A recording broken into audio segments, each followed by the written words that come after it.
Bismillahirrahmanirrahim. Innal hamdalillah nahmaduhu wa nasta'inuhu wa nastaghfiruh wa na'udzu billahi min shururi anfusina wa min sayyiati a'malina. Man yahdihillahu fala mudilla lahu wa man yudlilhu fala hadiya lahu.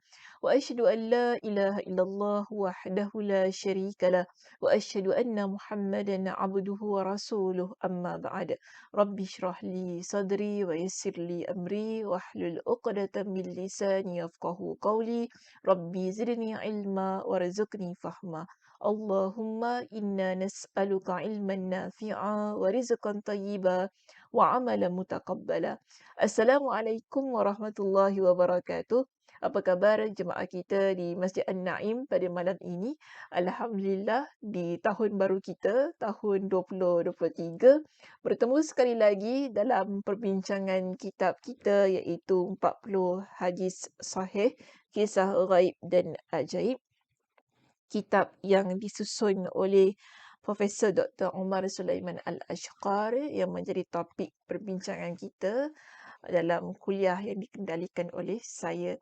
Dan pada tahun ini juga kita bersiaran di hari yang lain, okey, hari Rabu jam 8 malam. Saya rasa waktunya agak awal sedikit, lebih mudah untuk kita ikuti dan lebih mudah untuk kita uh, catat kan. Kalau malam-malam sangat nanti pukul 9 tu agak-agak dah mengantuk, tak berapa rasa nak mendengar.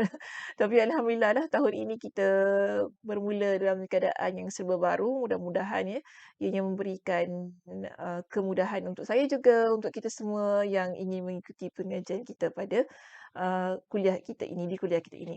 Baik, alhamdulillah, kita pada malam ini akan menyambung perbincangan hadis yang tertunggak.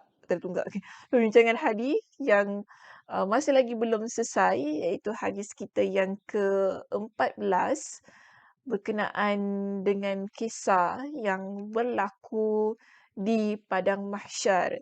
Saya harap di kalangan jemaah yang mengikuti pengajian kita pada kuliah-kuliah saya ini masih lagi ingat tentang perbincangan hadis ini, yang mana asalnya bermula di muka surat 77.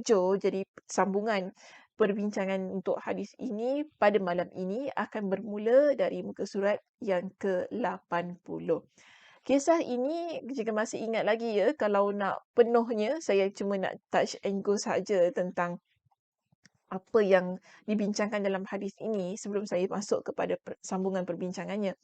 Yang kita ingat ialah tentang hadis ini, Nabi SAW menceritakan situasi yang amat dahsyat berlaku di padang mahsyar ketika semua manusia pada waktu itu mengharapkan agar Allah Subhanahu Wa Taala menghentikan suasana situasi yang tidak dapat mereka tanggung keadaannya. Jadi apa yang mereka lakukan manusia pada waktu itu, mereka bertemu dengan para nabi supaya para nabi ini dapat bertemu Allah Subhanahu Wa Taala dan memohon syafaat daripada Allah Subhanahu Wa Taala agar dapat melepaskan mereka pada hari itu ataupun pada suasana tersebut.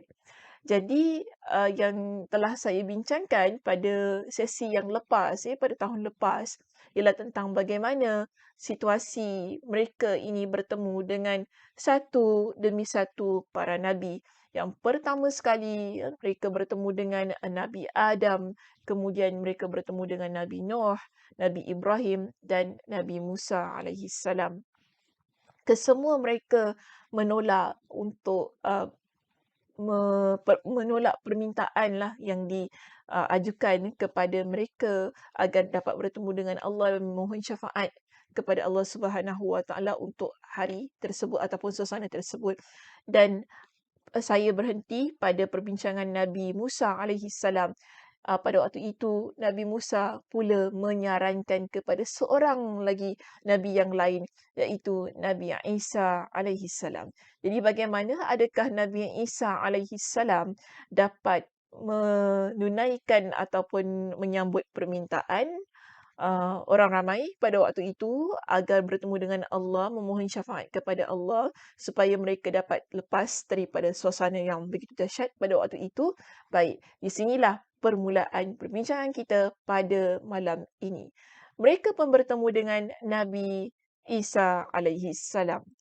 Okey, mereka bertemu dengan Nabi Isa alaihi salam, mereka datang bertemu dengan Nabi Isa alaihi salam dan pada waktu itu mereka menyuarakan apa yang mereka rasa kepada Nabi Isa alaihi salam dengan bagi saya persoalannya tetap sama sebagaimana yang mereka berikan kepada Nabi Adam, Nabi Nuh, Nabi Ibrahim, Nabi Musa, ya, yang mana mereka kata kepada Nabi, yang mana pada awalnya pastinya mereka akan beritahu kepada setiap Nabi ini tentang keistimewaan yang dimiliki oleh mereka dan mengapa mereka seharusnya meminta kepada Allah Subhanahu Wa Taala. Begitu juga kita lihat ketika mereka bertemu dengan Nabi Isa alaihi salam. Metod yang sama digunakan oleh mereka ketika bertemu dengan Nabi Isa, iaitu mereka menyebutkan kelebihan-kelebihan yang dimiliki oleh Nabi Isa alaihi salam sebelum mereka mengajukan permintaan mereka kepada Nabi Isa. Iaitu mereka kata kepada Nabi Isa di sini, mereka kata, Ya Isa, wahai Nabi Isa, anta Rasulullahi wa kallamtan nasa fil mahdi wa kalimatun minhu alqaha ila Maryama wa ruhum min. فاشفع لنا إلى ربك ألا ترى ما نحن فيه ألا ترى ما قد بلغنا فيقول ما قد بلغنا. Okay, sampai situ. ما قد بلغنا. Jadi mereka ini ketika mereka bertemu dengan Nabi Isa alaihi salam, mereka kata kepada Nabi Isa, wahai Nabi Isa, uh, engkau ialah utusan Allah, iaitu kamu adalah utusan Allah. Uh, kamu dapat berbual, ni kelebihan Nabi Isa yang mereka sebutkan. Kamu dapat berbicara kepada manusia semasa kamu masih lagi di dalam buaian dan kamu adalah kalimatnya yang dia sampaikan melalui Maryam dan rohmu adalah daripadanya, itu daripada Allah Subhanahu Wa Taala. Jadi apa yang mereka minta? Mintalah syafaat untuk kami daripada Tuhanmu. Tidakkah engkau melihat kepayahan yang menimpa kami di sini? Nabi Isa alaihi salam pun berkata kepada mereka. Bila Nabi Isa dengar apa yang mereka minta kepada Nabi Isa itu, Nabi Isa pun kata kepada mereka dengan kata-kata ini. Fayaqulu lahum Isa sallallahu alaihi wasallam, Inna rabbi qad ghadiba al-yawma ghadaban lam yaghdab qablahu mithlah wa lan yaghdaba ba'dahu mithlah. Ayat ini ataupun kata-kata ini disebutkan oleh Nabi Nuh, Nabi Adam, Nabi Nuh, Nabi Ibrahim, Nabi Musa. Mereka semua mengucapkan ungkapan kata yang sama sebelum mereka memberitahu kepada umat manusia pada waktu itu tentang adakah mereka mampu untuk meminta syafaat kepada Allah ataupun tidak. Jadi, ini juga yang diucapkan oleh Nabi Isa AS. Iaitu Nabi Isa kata apa kepada mereka? Nabi Isa kata apa? Hari ini adalah hari yang mana Tuhanku telah marah dengan kemarahan yang dia belum pernah marah sebelumnya seperti ini. Dan juga marah, itu kemurkaan yang setelahnya seperti itu. Dan dalam dialog ini, jika kita lihat kepada dialog-dialog Nabi-Nabi yang sebelumnya, mereka ada menyebutkan kesalahan-kesalahan yang ada mereka lakukan ketika mereka menjadi Nabi dan Rasul. Tetapi berbeza dengan Nabi Isa AS, beliau tidak menyebutkan sebarang kesilapan pun yang beliau lakukan. Namun, dia kata kepada mereka semua dalam hal ini, dia kata kepada mereka, pergilah kalian, iaitu idhabu ila ghairi, pergilah kalian kepada selain aku, iaitu idhabu ila Muhammadin sallallahu alaihi wasallam. Pada waktu itu kita lihat di sini Nabi Isa alaihi salam dia memerintahkan kepada mereka semua supaya pergi kepada selainnya. Nabi Adam suruh pergi kepada Nabi Nuh. Nabi Nuh perintahkan kepada mereka supaya pergi kepada Nabi Ibrahim. Nabi Ibrahim perintahkan kepada mereka supaya pergi kepada Nabi Musa. Nabi Musa perintahkan kepada mereka supaya pergi kepada Nabi Isa. Dan di sini kita lihat Nabi Isa alaihi salam pula menolak permintaan mereka lalu memerintahkan mereka agar pergi kepada siapa? Nabi Muhammad sallallahu alaihi wasallam. Lalu mereka pun pergi bertemu dengan Nabi sallallahu alaihi wasallam. Nabi pun menceritakan mereka pun pergi bertemu dengan aku. Okey, nanti pada hari kiamat kelak mereka ni manusia yang nak minta syafaat ni supaya hentikan hari yang cukup, bukan hari, maknanya suasana yang cukup huru-hara dan dahsyat itu, supaya minta kepada Allah Subhanahu Wa Taala syafaat. Okey. Jadi mereka bertemu dengan Nabi sallallahu alaihi wasallam. Nabi pun bercerita. Nabi kata apa kepada para sahabat? Fayatuni, mereka pun bertemu dengan aku. Fayaquluna ya Muhammad, anta Rasulullahi wa khatamul anbiya'i wa ghafarallahu laka ma taqaddama min dhanbika wa ma ta'akhkhar. Ishfa' lana ila rabbika. Ala tara ma nahnu fihi, ala tara ma qad balaghana. Nabi SAW kata apa? Mereka jumpa dengan aku. Bila mereka bertemu dengan aku, mereka kata kepada aku, manusia ini berkata kepada aku, mereka semua kata, wahai Rasulullah, wahai Muhammad, engkau adalah Rasulullah, Nabi yang terakhir. Dan Allah Subhanahu Wa Taala telah mengampunkan dosa engkau yang telah lalu dan akan datang. Maka mintalah kepada Allah syafaat untuk kami. Jadi ini permintaan mereka. Mintalah kepada Allah syafaat untuk kami. Tidakkah engkau lihat apakah yang telah menimpa kami pada hari ini? Tidakkah engkau lihat apakah yang sedang membelenggu kami di sini? Jadi itulah yang mereka beritahu kepada Nabi sallallahu alaihi wasallam. Nabi sallallahu alaihi wasallam, adakah Nabi menunaikan permintaan mereka? Kita lihat di sini Nabi sallallahu alaihi wasallam menceritakan kepada kita. Nabi kata apa? Fantaliq fa'ati tahtal arsh fa'aqa'u sajidan li rabbi azza wa jal thumma yaftahu Allahu alayya min mahamidihi wa husni thana'i alayhi shay'an lam yaftahu ala ahadin qabli thumma yuqal ya Muhammad irfa' ra'saka sal tu'ta washfa' tushaffa'.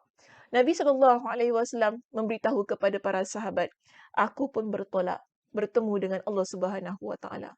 Maknanya Nabi menunaikan permintaan mereka.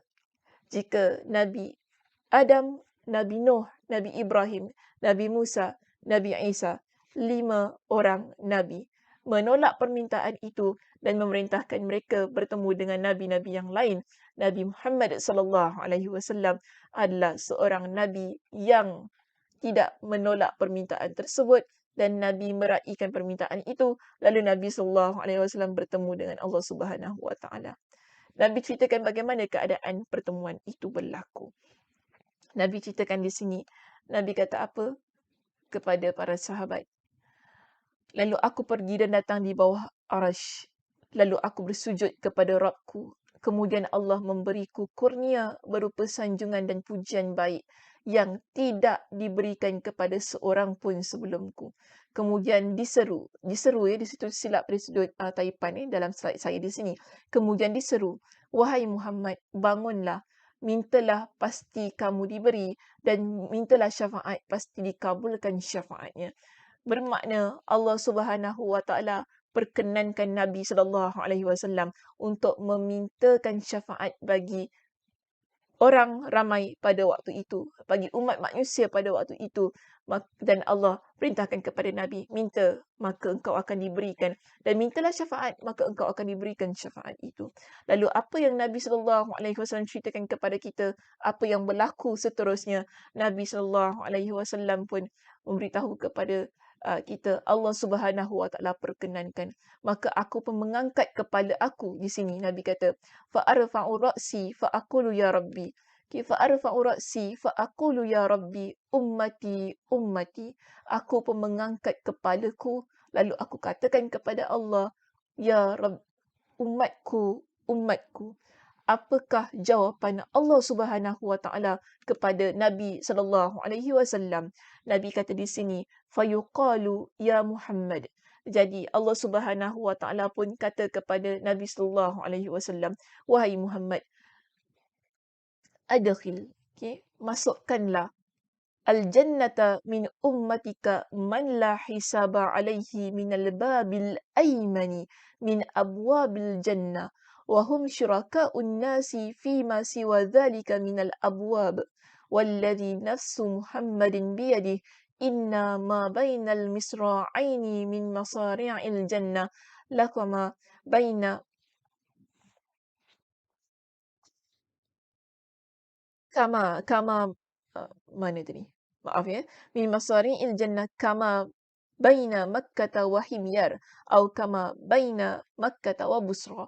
Dalam slide saya menyebutkan wa Hajarin kama kama baina Makkah wa Hajarin atau kama baina Makkah wa Busra. Okay, disebutkan begitu. Jadi Nabi SAW pun menceritakan Allah Subhanahu Wa Taala memperkenankan permintaan Nabi SAW.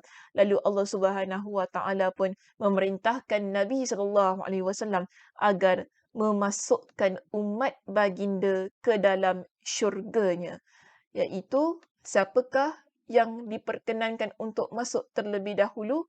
Allah Subhanahu Wa Taala berfirman kepada Nabi sallallahu alaihi wasallam, masukkanlah dari umatmu orang yang tidak dihisap atasnya dari pintu al-aiman, iaitu pintu paling kanan dari pintu-pintu syurga. Bermakna di sini ada di kalangan kita nanti di hari kiamat yang Allah Subhanahu Wa Taala tidak hisap. Maknanya tidak berlaku perhitungan hisap kepada ke atas diri mereka. Dan mereka ini adalah antara yang pertama Allah Subhanahu Wa Taala izinkan untuk masuk ke dalam syurganya menerusi pintu Al-Aiman. Iaitu kita panggil pintu ini adalah pintu syurga yang dikhususkan untuk mereka yang tidak dihisap pada hari kiamat. Dan Allah perintahkan supaya Nabi SAW memasukkan orang-orang ini ke dalam syurga Allah menerusi pintu Al-Aiman itu tadi. Kemudian Allah Subhanahu Wa Taala pun berfirman, Allah kata apa? Dan mereka juga boleh masuk bersama orang lain, iaitu ahli syurga yang bukan termasuk golongan di atas dari pintu-pintu lain. Bermakna mereka yang tidak dihisap oleh Allah Subhanahu Wa Taala diperkenankan untuk masuk menerusi pintu-pintu lain. Syurga memiliki banyak pintu. Okey, ada 8 pintu syurga. Antaranya ialah pintu orang yang berpuasa, pintu orang yang berjihad. Pintu orang yang berpuasa kita panggil sebagai babur rayyan. Okay, pintu orang yang berjihad, pintu orang yang sabar, pintu orang yang bersedekah, pintu orang yang uh, pintu orang yang memaafkan, ada pintu-pintu sedemikian yang Allah Subhanahu Wa Taala khususkan untuk penghuninya masuk menerusi pintu-pintu itu. Jadi untuk mereka yang tidak dihisap ini, Allah Subhanahu Wa Taala beritahu kepada Nabi, mereka juga boleh masuk bersama dengan orang yang telah dihisap menerusi pintu-pintu tersebut. Okay, tidak menjadi masalah. Bermakna orang yang tidak dihisap ini boleh masuk daripada mana-mana pintu yang mereka inginkan. Okey. Kemudian Allah Subhanahu Wa Taala pun beritahu kepada Nabi sallallahu alaihi wasallam. Oh maaf, Nabi sallallahu alaihi wasallam pun bersabda beritahu kepada para sahabat tentang pintu syurga ini. Demi zat yang jiwaku ada di tangannya, sungguh jarak antara dua pintu yang ada daun pintunya dari pintu-pintu syurga seperti antara Makkah dengan Hajar atau seperti antara Makkah dengan Busra, iaitu sebuah kota di Damsyik. Maknanya kita lihat bukanlah dekat antara dua pintu syurga itu. Dia dalam keadaan yang jauh, dalam situasi yang mana Nabi sallallahu alaihi wasallam sebutkan itu tadi. Kalau di dalam kitab kita ni disebutkan antara Makkah dan Himyar, iaitu Himyar ni adalah sebuah tempat di Yaman. Bayangkan Makkah dan Yaman, dia bukan satu uh, location satu lokasi yang ataupun negara yang dekat. Makkah dengan Yaman ini negara yang berbeza. Jadi kalau kita lihat di situ antara satu pintu syurga dengan pintu syurga yang lain, situasinya begitu jauh. untuk menunjukkan kepada kita juga betapa luas, besar dan megahnya syurga Allah Subhanahu Wa Taala.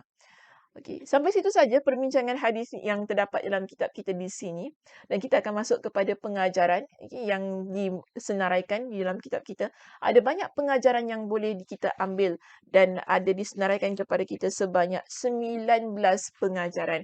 Namun sebagaimana biasanya, saya cuma akan memilih beberapanya sahaja sebagai perbincangan kita ataupun untuk saya highlightkan dalam hadis ini.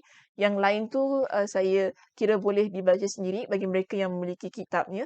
Kita lihat di sini ada beberapa pengajaran yang boleh kita ambil di situ, iaitu setiap nabi dan rasul diberikan kemuliaan dan kelebihan oleh Allah Subhanahu Wa Taala. Ini sebagaimana yang kita lihat ketika umat manusia mereka bertemu dengan setiap nabi, iaitu Nabi Adam, Nabi Nuh, Nabi Ibrahim, Nabi Musa, Nabi Isa, sehinggalah kepada Nabi sallallahu alaihi wasallam, mereka menyebutkan kelebihan-kelebihan yang ada pada setiap nabi tersebut. Ini menunjukkan bahawa Allah Subhanahu Wa Taala berikan kelebihan itu dan diperakui, diketahui oleh setiap umat dan kita sebagai umat Nabi sallallahu alaihi wasallam juga. Baik, yang kedua, ketetapan syafaat hanya berlaku dengan izin Allah Subhanahu wa taala. Hatta Nabi sallallahu alaihi wasallam juga tidak mampu untuk memberikan syafaat. Bila Nabi sallallahu alaihi wasallam berikan syafaat ialah setelah Allah memberikan keizinan kepada baginda sallallahu alaihi wasallam. Itu perlu kita fahami, okey? Tak semua orang boleh berikan syafaat dan jika mereka itu diberikan ruang ataupun peluang untuk memberikan syafaat kepada orang lain di hari kiamat, ia berlaku setelah Allah memberikan keizinannya. Okey, harapnya jelasnya di situ. Baik, seterusnya, yang keempat, kemarahan Allah Subhanahu Wa Taala yang paling dahsyat ialah pada hari kiamat. Itu kemurkaan Allah, uh, siksa Allah, azab Allah. Ini adalah paling dahsyat. Jika di dunia kita dapat lihat kemurkaan Allah ataupun kesan daripada kemurkaan Allah yang berlaku kepada umat-umat yang sebelumnya, kita lihat ia adalah sebagai sesuatu yang dahsyat. Namun di hari kiamat paling dahsyat kemurkaan dan kemarahan Allah yang tidak ada sebelumnya dan setelahnya. Itu adalah apa yang diucapkan oleh setiap Nabi pada waktu tersebut. Baik, seterusnya. Seseorang tidak wajar menerima satu taklif yang dia tahu dia tidak akan mampu melaksanakannya. Ini yang dicontohkanlah, yang diperlihatkan oleh para Nabi yang ditemui oleh umat manusia pada waktu itu. Setiap daripada mereka, iaitu daripada Nabi Adam hinggalah kepada Nabi Isa, mereka tahu bahawa meminta syafaat ini adalah sesuatu yang mereka tak mampu untuk berikan. Dalam keadaan mereka mengetahui itu, subhanallah, mereka tidaklah orang kata pandai-pandai kan nak pergi juga minta kepada Allah. Dan mereka tahu taklif ni maksudnya bebanan ya jemaah. Bebanan adalah diberikan kepada mereka yang mampu. Dan pada waktu itu mereka tahu bahawa mereka tak mampu dan mereka minta supaya pergi kepada yang mereka rasa adalah orang yang mungkin boleh membantu dan mampu untuk meminta syafaat itu kepada Allah. Tetapi setiap daripada para nabi yang ditemui oleh umat manusia pada waktu itu, mereka dalam keadaan yang mereka tahu mereka tak mampu, lalu mereka pun perintahkan supaya pergi kepada nabi-nabi yang lain. Sehinggalah bertemu kepada Nabi sallallahu alaihi wasallam dan Nabi sallallahu alaihi wasallam pun menunaikan ataupun menjalankan permintaan mereka kerana itulah yang Nabi sallallahu alaihi wasallam ketahui kemampuan yang ada pada diri baginda sallallahu alaihi wasallam. Sama juga dalam kehidupan kita jemaah, kalau kita tahu kita tak mampu, kita tidak ada kelebihan, kita tidak ada kebolehan, kita tidak ada kepakaran dalam satu perkara, maka kita jangan pandai-pandai untuk melakukan perkara tersebut. Kita serahkan ia kepada ahlinya. Okey, baik. Seterusnya kita lihat ya pada pengajaran yang berikutnya. Di sini kita dapati bahawa antara situasi yang berlaku di hari kiamat ialah manusia berarak mencari para nabi untuk mendapatkan syafaat buat diri mereka. Itu sebagaimana yang telah kita bincangkan di awal hadis ini, bagaimana para para bagaimana manusia mereka ini bertemu daripada seorang nabi kepada seorang nabi untuk meminta syafaat. Itu adalah sesuatu yang akan berlaku pada hari kiamat yang kita pelajari. Baik, orang Muslim yang mentauhidkan Allah tidak boleh dengan mudah dikafirkan. Maka di sini kita lihat bagaimana uh, diberitahu kepada kita setiap orang yang beriman kepada Allah, yang kita kenal mereka sebagai seorang Muslim, tak boleh untuk kita sesuka hati kita kata mereka adalah orang yang kafir. Jadi ini perlu diberikan perhatian kepada setiap individu lah daripada diri kita yang beriman kepada Allah. Kerana orang-orang yang beriman kepada Allah, mereka memiliki peluang untuk masuk ke dalam syurga Allah Subhanahu Wa Taala walau sebesar apa pun dosa mereka. Jadi bila mereka bertaubat kepada Allah Subhanahu Wa Taala, mereka tetap akan diberikan ruang dalam syurga Allah Subhanahu Wa Taala. Jadi itu yang kita pelajari. Kerana apa kita lihat di sini, ada orang dalam hadis ini Nabi ceritakan ada orang yang dihisap, ada orang yang tidak dihisap oleh Allah. Okay, orang yang dihisap bermakna mereka itu ada dosanya, ada isu yang belum settle, yang perlu diselesaikan, yang perlu dipertimbangkan lagi oleh Allah Subhanahu Wa Taala. Tapi mereka tetap masuk syurga? Ya, mereka tetap Allah Subhanahu Wa Taala masukkan ke dalam syurga setelah semuanya selesai. Okey, so mungkin kita lihat ada orang ketika mereka di dunia, mereka ada banyak melakukan kesilapan, ada banyak melakukan dosa. Tapi adakah wajar untuk kita katakan orang ni tak layak masuk dalam syurga Allah? Siapa kita untuk mengatakan sedemikian? Sedangkan nasib kita sendiri pun kita belum ketahui. Adakah kita layak untuk masuk ke dalam syurga Allah ataupun tidak? Okey, baik, seterusnya kita lihat di sini pengajaran kita yang berikutnya, iaitu menjelaskan adab seorang hamba ketika memohon kepada Allah Subhanahu Wa Taala. Kita lihat dalam hadis ini bagaimana Nabi sallallahu alaihi wasallam memohon kepada Allah Subhanahu Wa Taala. Nabi mohon merendahkan dirinya di hadapan Allah Subhanahu Wa Taala dengan ungkapan kata yang Nabi sallallahu alaihi wasallam ceritakan kepada kita, fa aqa'u sajidan li rabbi. Aku pun pergi bertemu dengan Allah dalam keadaan yang sujud kepada Allah. Begitulah caranya jemaah bila kita ini meminta kepada Allah. Dalam keadaan yang penuh merendah diri, dalam keadaan yang merasa diri hamba, kita tak memiliki apa-apa, dalam keadaan yang kita sujud kepada Allah, merayu, merintih. Ini adalah adab yang Nabi SAW ajarkan kepada kita. Bagaimana caranya ketika kita nak meminta kepada Allah Subhanahu Wa Taala. Tidak boleh ada sebarang keangkuhan, kesombongan. Yang ada pada diri kita ialah rasa hamba yang sehamba-hambanya kepada Allah, sehingga Allah Subhanahu Wa Taala mengangkat permintaan kita itu tadi. Sehingga kita lihat apa yang Allah Subhanahu Wa Taala sebutkan kepada Nabi, irfa, bangkitlah wahai Muhammad, angkatlah wajahmu sebagai tanda penerimaan Allah Subhanahu Wa Taala pada permintaan yang ingin diajukan oleh Nabi SAW kepada Allah Subhanahu Wa Taala. Baik, seterusnya kita juga dapati dalam hadis ini syurga yang diciptakan oleh Allah mempunyai banyak pintu. Sebagaimana yang juga telah saya sebutkan itu tadi, syurga ada memiliki 8 pintu di mana setiap daripada diri seseorang itu dia boleh masuk ke mana-mana pintu yang yang bersesuaian dengan amalan dia. Okay, ada orang dia banyak bersedekah, maka dia akan diseru menerusi pintu sedekah.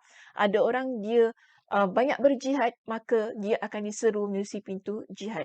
Ada orang dia banyak berpuasa, maka dia akan diseru menerusi pintu Ar-Rayyan, pintu puasa.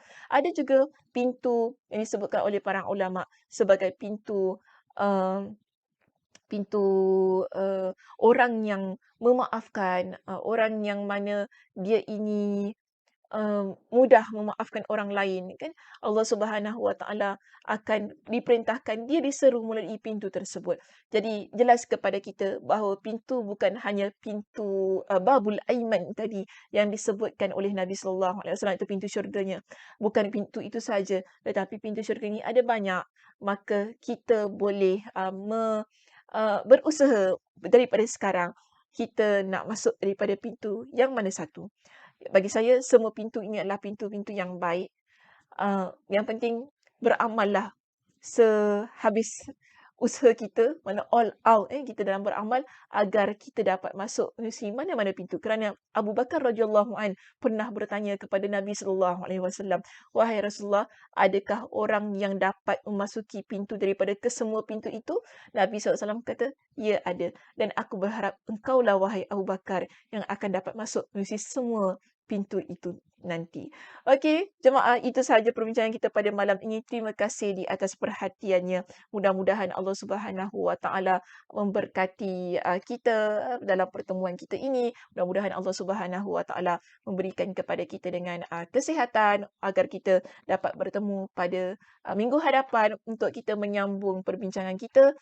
Menyambung tu maksudnya ialah menyambung pada perbincangan hadis yang baru, iaitu hadis kita yang ke-15. Selesai kita bincang tentang hadis ini, mudah-mudahan setiap apa yang telah kita bincangkan daripada tahun lepas, kerana hadis ini kita mulakan perbincangannya di sesi kita yang terakhir di tahun lepas dan kita bawa ke tahun ini di sesi kita yang pertama pada tahun ini. Dan mudah-mudahan gabungan daripada perbincangan itu, jika siapa yang terlupa mungkin boleh refer kembali ataupun rujuk kembali hadis perbincangannya di rakaman kita yang lepas, di sesi yang terakhir yang lepas, kemudian digabungkan perbincangannya. Akhirnya insya-Allah bagi saya mudah-mudahan ini dapat memberikan kepada kita dengan banyak manfaat untuk kita amalkan sebagai seorang yang beriman kepada Allah, dan mudah-mudahan Allah Subhanahu Wa Taala memperkenankan untuk kita semua masuk ke dalam syurganya melalui pintu-pintunya yang khusus itu tadi.